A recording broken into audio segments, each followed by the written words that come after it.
नमस्कार, मैं संपदा आप सभी का तहे दिल से स्वागत करती हूँ। प्रोग्राम है UCN special world heart day, दिल धड़कने दो।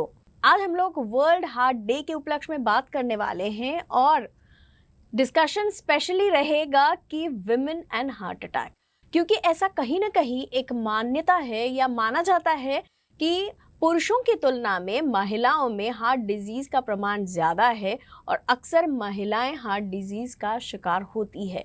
ये कितना सच है और अगर ये सच है तो इससे हम अपने महिलाओं को किस तरीके से बचा सकते हैं, इसी पर आज हम डिस्कशन करने वाले हैं। और डिस्कशन के लिए हमारे साथ खास मुंबई से कनेक्ट हुए हैं chief medical officer Madhavbaug doctor Gurudatt Amin sir. Sir, आपका बहुत बहुत स्वागत है कार्यक्रम में। धन्यवाद। आज वर्ल्ड हार्ट डे के उपलक्ष्य में हम चर्चा कर रहे हैं, तो सबसे पहले आपसे ये जानना चाहूंगी कि पुरुषों की तुलना में महिलाओं में हार्ट डिजीज का प्रमाण कितना है? ये जान लेना कि फीमेल्स में पुरुषों के कंपैरिजन में हार्ट डिसीज का प्रमाण कम होता है। एक डेटा कहता है कि करीबन जो कुछ डेथ होती है उन डेथ में से 55% डेथ हार्ट डिसीज से होने वाले पेशेंट्स में पुरुषों की उसका कंट्रीब्यूशन होता है और सिर्फ 45% ये फीमेल्स होती है। इसका मतलब है कि हार्ट डिसीज से डेथ की संभावना फीमेल्स में पुरुषों की कंपैरिजन में कम होती है।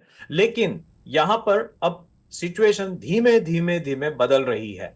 आगे चलते हुए स्त्रियों में या फीमेल्स में हार्ट डिसीज का प्रमाण बढ़ते हुए दिखाई दे रहा है और इसके पीछे बहुत सारे कारण हैं। सबसे पहला कारण है फीमेल्स का खुद के प्रति एक केयरिंग अप्रोच ना होना। कहीं ना कहीं तो आपने देखा होगा फीमेल्स अक्सर अपने हेल्थ को निग्लेक्ट करती है और इसी वजह से blood pressure, cholesterol, obesity, hypothyroid जैसी बीमारियां फीमेल्स में दिन ब दिन बढ़ रही है, जिसके परिणाम स्वरूप आगे चल के हार्ट डिसीज भी उन पेशेंट्स में या उन फीमेल्स में देखा जाता है। तो कुल मिला के ये अच्छी बात ऐसी है कि फीमेल्स में हार्ट डिसीज की मात्रा कम होती है, लेकिन यहाँ पे बुरी समाचार या फिर बुरी न्यूज ये है कि धीमे धीमे फीमेल्स में भी हार्ट डिसीज की संभावना बढ़ रही है। तो ये सही समय है कि हर एक फीमेल ने खुद के बारे में सोचना चाहिए और कहीं ना कहीं तो प्रिवेंटिव अप्रोच के माध्यम से अपने हेल्थ को सुधारने का प्रयास करना चाहिए ताकि हार्ट डिसीज के तकलीफों से वो खुद को बचा सके। सर, एक अच्छी चीज आपने बताई अभी कि महिलाओं में प्रमाण कम है, लेकिन बुरी बात यह है कि वो बढ़ रही है संख्या जो है वो। तो जब हम बात अभी कंपैरिजन कर रहे हैं मेल एंड फीमेल, तो उसमें मैं आपसे ये जानना चाहती हूँ अगला इसमें कि सिम्टम्स जो होते हैं हार्ट डिजीज के, वो महिलाओं में और पुरुषों में कुछ अलग सिम्टम्स होते हैं या एक जैसे ही होते हैं? सिम्टम्स में ये बात ध्यान में रखना कि फीमेल्स के जो सिम्टम्स है और मेल के जो सिम्टम्स है इसमें एक छोटा सा अंतर होता है। अंतर ये होता है कि फीमेल के सिम्टम्स थोड़े बहुत फ्लक्चुएटिंग होते हैं, मेल के सिम्टम्स मेजरली स्टेबल होते हैं। स्टेबल का मतलब है कि अगर किसी पुरुष को सीने में दर्द हो रहा है तो उसे रेगुलरली वो कहेगा कि ठीक है, पिछले 1 महीने से सीने में दर्द हो रहा है, जब मैं चलता हूं 2 किलोमीटर तो सीने में दर्द होता है। ये कंप्लेंट पुरुषों की होगी, लेकिन फीमेल्स की कंप्लेंट ऐसी होगी कि 2 दिन पहले मैं बहुत अच्छी थी, बीच में ही मुझे सीने में दर्द होने लगे। इसके पीछे कारण होता है फीमेल्स के बॉडी में होने वाले हार्मोनल फ्लक्चुएशंस।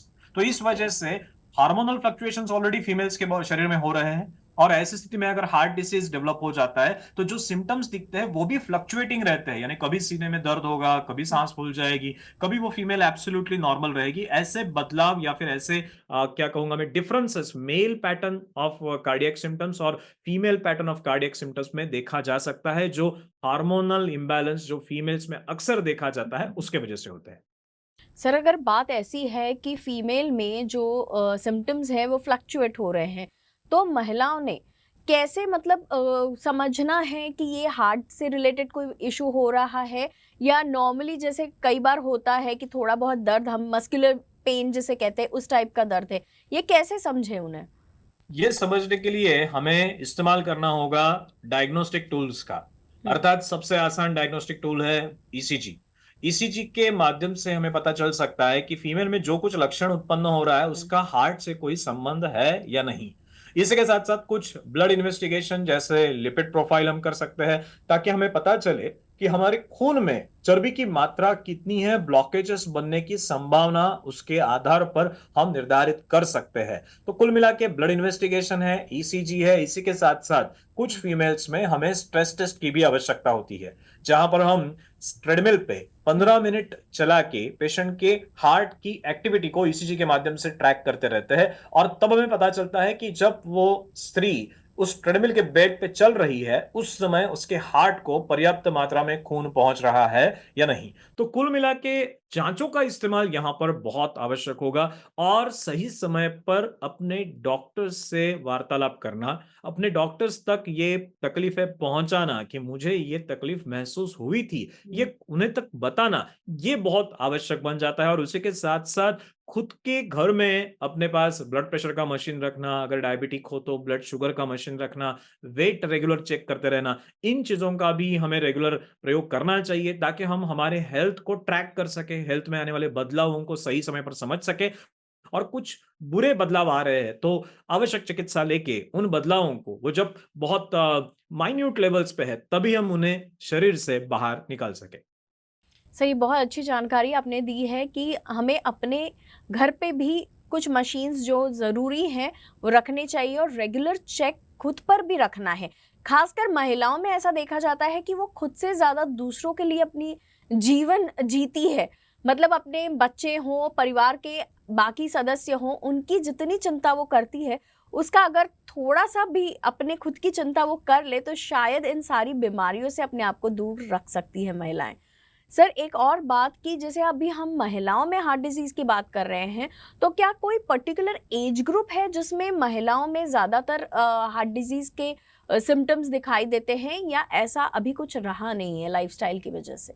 ऐसा कहा जा सकता है कि फीमेल्स में जो हार्ट डिसीज होगा उसकी एक क्या कहूंगा मैं, सीक्वेंस होगा। हुँ। अक्सर मैंने देखा है कि फीमेल्स ओबेज होती हैं, और उसके साथ साथ हाइपोथायराइड होता है, और जी। उसके लिए उनकी दवाइयां चालू होती हैं। तो एक फीमेल है जिसकी उम्र करीबन 30-36 है, उसका वजन बढ़ चुका है, हाइपोथायराइड की गोलियां चालू है, देखती है बीच बीच में, फिर 40 की उम्र आने के बाद दिखाई देता है कि ब्लड प्रेशर बढ़ने लगा है, और 50 की उम्र के बाद कहीं ना कहीं तो ये फीमेल्स हार्ट डिसीज का शिकार बन जाती है। तो जैसे ही मीनोपॉज हो जाता है, यानी मेंस्ट्रुअल साइकिल रुकती है, हुँ। वैसे ही फीमेल्स में हार्ट डिसीज की संभावना बहुत ज्यादा बढ़ जाती है।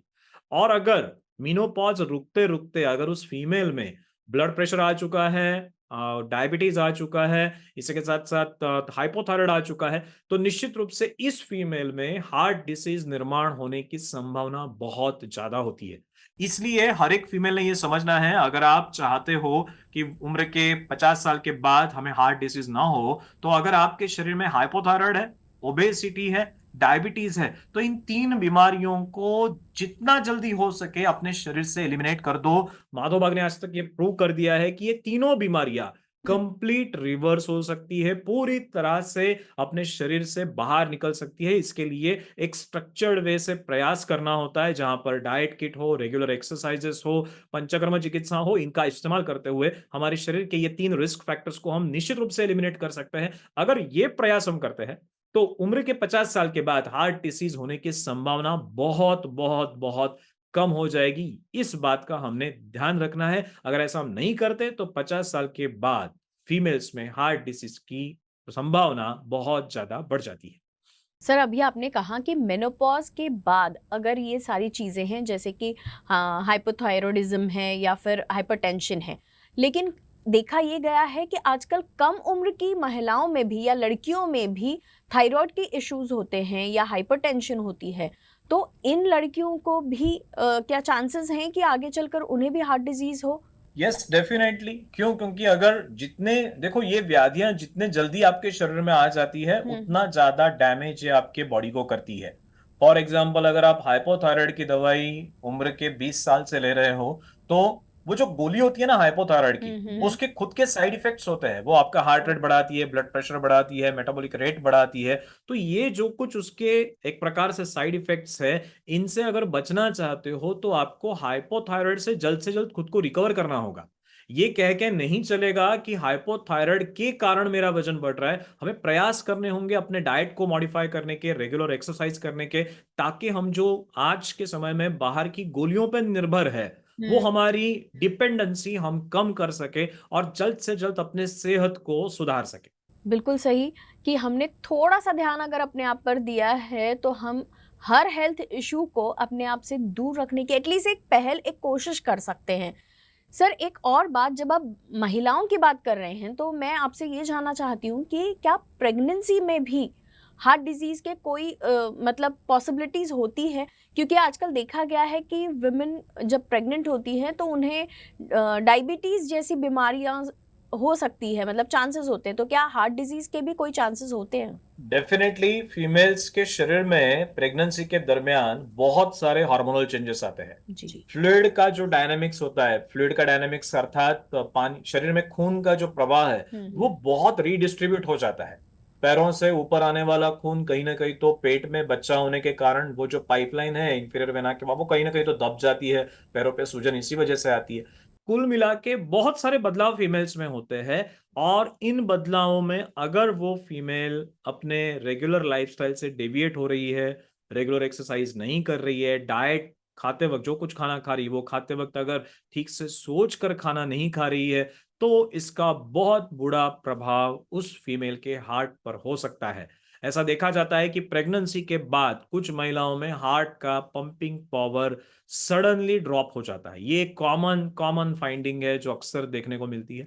तो यहां पर फीमेल्स ने ध्यान में रखना है कि प्रेगनेंसी के दरमियान एक किसी एक्सपर्ट डॉक्टर के गाइडेंस के अंडर ही अपनी खान पान एक्सरसाइज की योजना करनी चाहिए। अननेसेसरी आपका वजन बढ़े ये अपेक्षित नहीं है। आपके खाने में कुछ भी चीजें आ जाए ये भी अपेक्षित नहीं है। खाते वक्त भी हमें कॉन्शियस रहना है कि हम क्या खा रहे हैं, एक्सरसाइज रेगुलरली करना है, ब्रीदिंग पैटर्न ऑफ एक्सरसाइजेस अपने को इंप्रूव करने हैं। तो ये सारी चीजें अगर फीमेल करती है तो वो हार्ट डिसीज से दूर रह सकती है। लेकिन अगर इन चीजों का विचार न करते हुए आचरण अगर किया तो वहां पर इजेक्शन फ्रैक्शन हार्ट का कम होने की संभावना, जिसे कार्डियोमायोपैथी कहते हैं, वो होने की संभावना बहुत ज्यादा बढ़ जाती है। बहुत सारे लोग आप जानते ही हो कि प्रेगनेंसी में अक्सर गेस्टेशनल डायबिटीज हो जाता है, जहां पर प्रेगनेंसी में फीमेल की शुगर बहुत ज्यादा बढ़ जाती है। अब यहां पर रिस्क उस सिर्फ फीमेल को नहीं है, उस फीमेल के साथ साथ उस बच्चे को भी है जो उस माँ के पेट में है। Blood correct. शुगर बढ़ रही है, इसका बुरा प्रभाव उस बच्चे पर भी होगा। इसलिए ध्यान में रखें कि प्रेगनेंसी के दरमियान खुद का ख्याल रखें, ताकि हार्ट डिसीज से और भविष्य में आने वाले डायबिटीज से हम खुद को बचा सके। जी बिल्कुल, खुद के साथ हमें उस बच्चे के लिए भी चिंता करनी है, क्योंकि हमारी अगर तबीयत, किसी भी महिला की अगर तबीयत ठीक नहीं है तो उसका ज़ाहिर है असर उस बच्चे पर भी, आने वाले बच्चे पर भी होगा ही। सर इतनी सारी चर्चाएं हम कर रहे हैं महिलाओं से रिलेटेड, और अब ऐसा लगता है कि हार्ट डिजीज़ मानो हमारे आसपास ही होता है। बस वो है कि हम अगर अपना ख्याल नहीं रखते तो हम उस डिजीज़ को इनवाइट कर रहे हैं कहीं ना कहीं। तो मैं अब आपसे ये जानना चाहती हूँ कि महिलाओं को अगर अपने आप को हार्ट डिजीज से दूर रखना है तो क्या लाइफस्टाइल चेंजेस उन्होंने अपनाने चाहिए, और किस तरीके से अपने खान पान पर ध्यान देकर क्या चीज़ें करनी चाहिए ताकि वो हो सके, जितना हो सके, हार्ट डिजीज को अवॉइड करे अपने लाइफ में? सबसे पहले मैं ये कहूंगा कि फीमेल्स में एक नैसर्गिक इच्छा होती है बार बार खाने की। और ये नैसर्गिक इच्छा स्वाभाविक है, क्योंकि हर महीने में उनके शरीर में से खून बाहर चला जाता है। जी। जब मेंस्ट्रुअल साइकिल होती है तो स्वाभाविक है कि शरीर से खून बाहर चला जाए। दिस इज अ रीजन कि इसकी के वजह से फीमेल्स में चटपटा खाने की इच्छा ज्यादा होती है। ये बात समझ लेना कि पुरुषों के प्रमाण में स्त्रियों में चटपटा खाने की इच्छा ज्यादा होती है, स्वाभाविक है, क्योंकि शरीर से खून बाहर जा रहा है। उस खून की पूर्ति करने के लिए फीमेल्स में ये इच्छाएं ज्यादा होती है। लेकिन ये करते समय हमें अपने वजन पे ध्यान देना होगा। वजन एक लेवल तक बढ़े, जैसे मैंने कहा कि आपके हाइट से 170 अगर आपकी हाइट है तो उसमें से 100 माइनस कर दो तो आता है 70। तो इस 70 में +3 कर दो, 73। यहां तक आपका वजन चलेगा। लेकिन अगर उससे भी ज्यादा वजन बढ़ रहा है, पेट का घेरा बढ़ रहा है, मसल्स के साथ बहुत ज्यादा चर्बी आपके लेग्स में, आपके थाइज में एक्यूमुलेट हो रही है, तो यहाँ पर आपने सोचना है कि ये जो कुछ मैं कर रही हूँ वो सही नहीं है, मुझे उसकी खाने की क्वांटिटी कम करनी पड़ेगी। क्वांटिटी बहुत मैटर करती है, ध्यान में रखना, इसलिए क्वांटिटी कम करने का अभ्यास सबसे पहले शुरू कर देना। अगर आप दिन में 2 बार चावल खा रहे हो तो 1 बार कर देना। अगर आप क्वांटिटी कम करना चाहते हो, जैसे चावल खा रहे हो, तो चावल 30 ग्राम का चावल बना के उतना ही खा लेना, यानी सिर्फ 1 कटोरी चावल, सिर्फ 1 कटोरी। रोटियां अगर 2-3 खा रहे हो तो 2 की जगह पे सिर्फ 1 रोटी खाओ, रोटी की जो आकार है वो कम कर दो। इस तरह से प्रयास करते हुए फीमेल्स ने अपना वजन कम करने का निर्धार करना चाहिए। साथ ही में एक्सरसाइजेस, बट फीमेल्स का अक्सर कहना होता है कि सुबह उठ के उन्हें पूरे फैमिली का खाना बनाना जी। होता है, जॉब के लिए जाना होता है, तो एक्सरसाइज नहीं कर पाती, इससे मैं सहमत हूं। लेकिन हफ्ते में कम से कम 3 बार तो एक्सरसाइज डेफिनेटली पॉसिबल है। हम्म। और ये एक्सरसाइज स्पेसिफिकली सिर्फ वॉकिंग ना होते हुए, वॉकिंग के साथ साथ वेट ट्रेनिंग, उसी के साथ साथ फ्लेक्सिबिलिटी, उसी के साथ साथ बैलेंसिंग और रेस्पिरेटरी एक्सरसाइजेस होनी चाहिए। साथ ही में फीमेल्स ने प्राणायाम का नित्य अभ्यास करना चाहिए, क्योंकि जितना प्राणायाम बेहतरीन तरीके से फीमेल्स कर पाएगी, उतना उनके स्ट्रेस लेवल्स कंट्रोल में रहेंगे, उतना उनकी जो खाने की इच्छा होती है बार बार, वो इच्छा कम हो जाएगी, तो इसका बेनिफिट उन्हें उनके जीवन में मिलते जाएगा। तो कुल मिला के डाइट की मात्रा हमें कम करनी, क्वांटिटी हमें कम करनी है। और ये क्वांटिटी कम करने का प्रयास अगर वो ठीक से करेगी तो निश्चित रूप से वजन कम होगा, वजन कम होगा तो शरीर में सारी चीजें सही तरीके से चलने लगेगी। हफ्ते में कम से कम 3 दिन का एक्सरसाइज होना चाहिए, वहां पे चलना सिर्फ नहीं, चलने के साथ साथ weight training, balancing, stretching, respiratory exercises, ये भी अगर आप करते हो, निश्चित रूप से आप हार्ट डिसीज से दूर रह सकते हो। सर, काफ़ी अच्छी जानकारी आपने दी।